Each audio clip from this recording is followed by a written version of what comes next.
Les barrages hydrauliques vont-ils s'ouvrir à la concurrence étrangère? Les plus grands sites hydroélectriques parmi les plus rentables et les plus performants pourraient être exploités par des opérateurs privés. Devant le Parlement de Strasbourg ce matin, des électriciens opposent ces projets. Autant l'énergie, c'est un produit de première nécessité, autant l'eau, c'est un droit universel. Et ça ne peut pas être mis dans n'importe quelle main. Et ça ne peut pas être contractualisé. Aujourd'hui, la propriété des barrages hydrauliques appartient à 100% à l'État. Leur opérateur historique, EDF, en gère 85%. L'État est son actionnaire principal. Un quasi-monopole auquel la Commission européenne impose de mettre fin. Parmi les 433 concessions accordées à EDF, 150 seraient ouvertes à la privatisation. Impensable pour cette députée.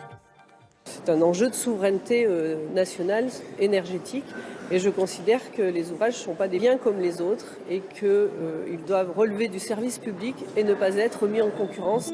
Des entreprises de 6 pays sont déjà intéressées par l'exploitation du barrage de Bisort, comme l'Allemagne ou encore la Chine. Priorité serait donnée aux Français par le gouvernement qui se veut rassurant. La mise en concurrence ne dégradera pas la qualité de la gestion des sites. Je vous confirme que les barrages vont rester la propriété de l'État, notamment pour en garantir la sécurité. Selon la Cour des comptes, l'ouverture à la concurrence rapporterait 520 millions d'euros par an à l'État.